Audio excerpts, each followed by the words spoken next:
Channel disclaimer. Hello to all fellow fans. You know the drill by now. If you haven't already, now is the time to pause this video and read the channel's disclaimer before viewing any of my work. Thank you kindly. Time to Die by Jet Hipwell. Chapter 8. Woods Are Calling. After a good hour's walk, we all reached the lane entrance. Blink and you would miss it, easily concealing the great manor lodge that hides at the other end. Right, guys, we have 15-minute walk down this lane and we reach the manor. Then we have 10 minutes to the woods, Jet instructed Marie and Rebecca. My feet hurt already, and we have another 20 minutes till we get there. For God's sake, Rebecca moaned at the thought of more walking. I don't know what you're moaning about, woman. Me and Jet are pulling the bloody trolley, Marie spat back. Remind me why I'm doing this again? I know it's like to get to know you better, but surely we could have done that back at home. Rebecca had reluctantly said yes to the camping trip and clearly didn't want to be there. On approaching the manor lodge, Marie stood in amazement. Wow! Fucking hell, it's massive and beautiful. I so wish we could go in it, Marie said, gobsmacked. The manor lodge stood 3 stories tall and proud, with large winding quarters and wings either side. An off-cream colour with a large bell tower at one end, the structure looked both old and somehow modern at the same time, as it looked nothing like the original building from the 16th century. This sadly burned down through unknown and unforeseen circumstances in 1761. The remake of the building, however, was still impressive. Although worn down over the years, the large square courtyard-shaped building still had style and a haunting disposition. Surrounding this great building, there were forests as far as the eye could see, and Jet was unsure as to where to go next. Right, let's have a smoke and a brew while we have a rest. Then we can head down to the woods. It looks different from when I was a child, but I know I always used to go left from here. So if we head down that remains of the footpath, we can find a clearing somewhere to camp further in, Jet said, trying to sound like she could remember where she was going. Sit down and a brew sounds like a good idea, Marie piped back. Rebecca, still looking miserable, parked herself on the grass. We have got chairs, you know, Marie said, like sitting on the floor was rude or something. She begrudgingly passes Rebecca a chair and proceeds to get another one out of the trolley for herself. As they sit supping warm tea and coffee, Marie gets out Jet's video camera and starts recording the surrounding, making sure to get as much of the lane and the building in as she could. Knowing that her footage would probably become police evidence at some point, she wanted it to look extra touristy. Right, let's get a move on, you two, Jet said, packing a mug and fold-away chair back in the trolley. Roger that, said Marie. Come on, Rebecca, you don't have to be miserable all the time, you know. You can smile every once in a while. Now, children, play nice, Jet said in response. We are nearly there. This is where we pitch up, guys. Let's get the tent out and up. Then we can make a fire and get the kettle on again, Jet said, laughing at the amount of caffeine they all drank. Marie propped the video camera up on a nearby rock, and they began assembling the tent.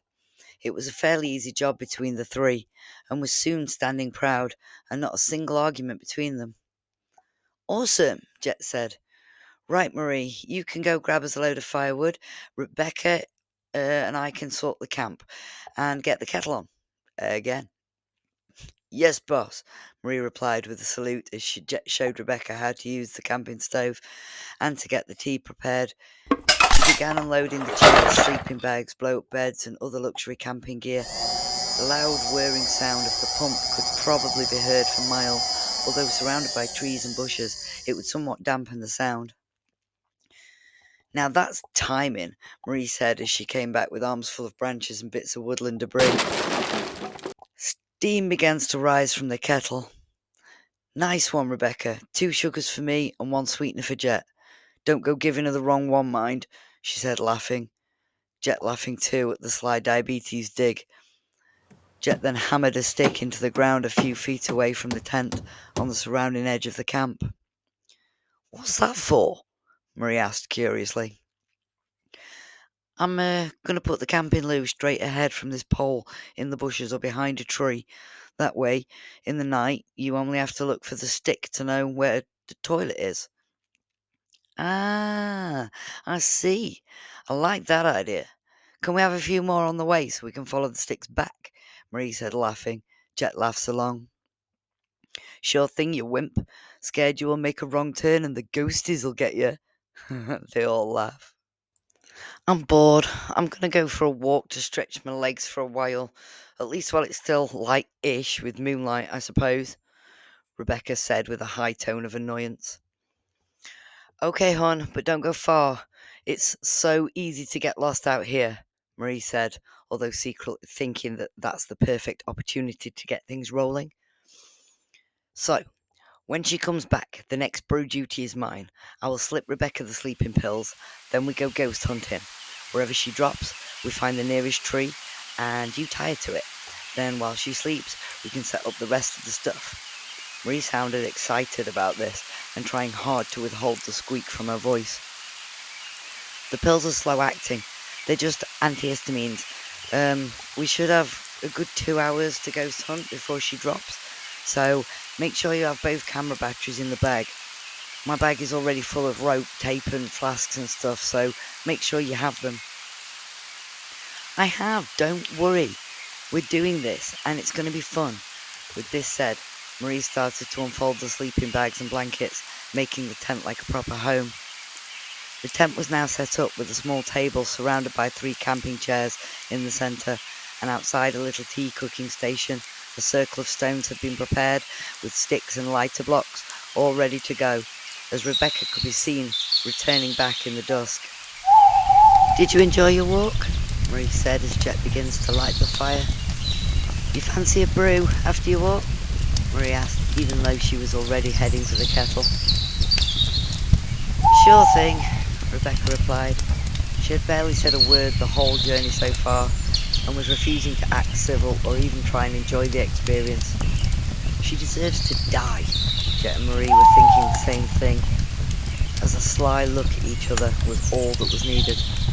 Marie finished making the drinks, and Rebecca now containing added extras. They began to sit and talk, planning the ghost hunt and what they were going to do. A short while later, brew's down and fire is spent. Marie pipes up. "It's starting to get dark, ladies. Let's get this show on the road. Camera is rolling. Jetpack, lead the way." With a torch apiece and a spare set of batteries each, they headed into the woods. Following a straight line for about 20 minutes, they arrived at another small clearing, this one having a large, degraded, unrecognizable statue, what looked like a gravestone next to an old oak tree. "This is where the lady in white is meant to roam. Legend has it that this is the lady of the original house. She burned down years ago, and she can't bear to live in the grounds." Jet told the tale in a somewhat creepy voice, easily getting the other two excited and wanting results. "Ooh, it's getting exciting," Marie squealed. "Come out, lady in white," she shouted, eagerly awaiting a reply or a vision.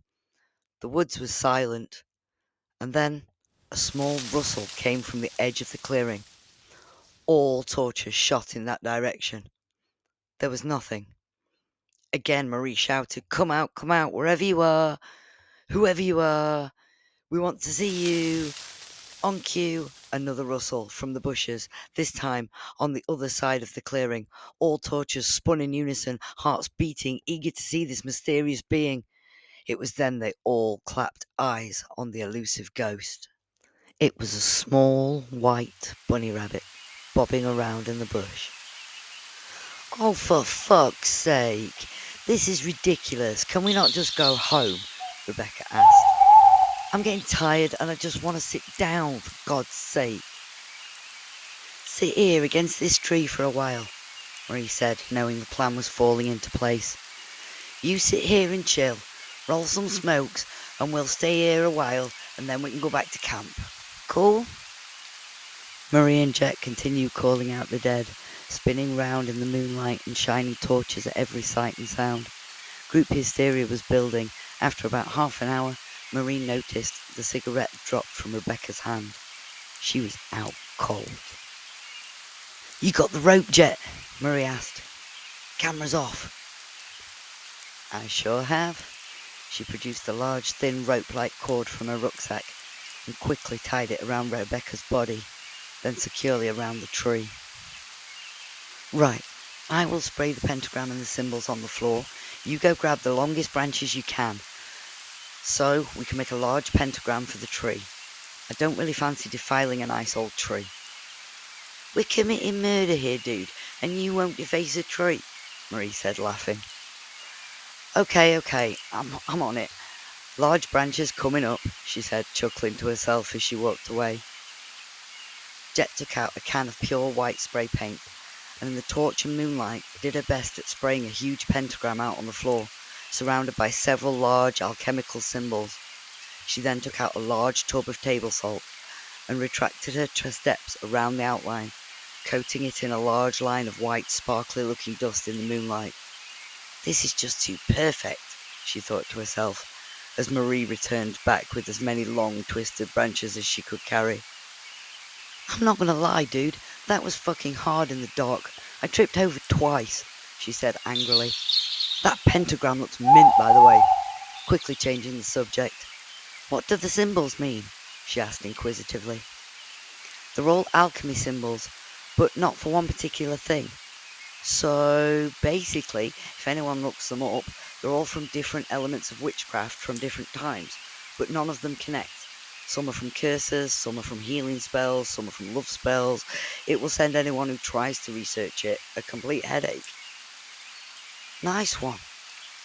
I love it. So, what are we doing with these? She asked, dumping all the branches on the floor.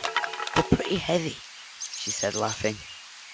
We make the pentagram the same as on the floor. We have string to tie the branches together, and then I'm going to nail it gently to the tree above her head. There's one thing we haven't discussed. Who's holding her, and who's killing her? Oh, man. You do it. She's the seventh one, so I will hold her. You can slit her throat, Marie said calmly. Thank you for listening. There you have it, folks. I hope you enjoyed listening, and if you haven't already, please like and subscribe to my channel for all future videos and projects.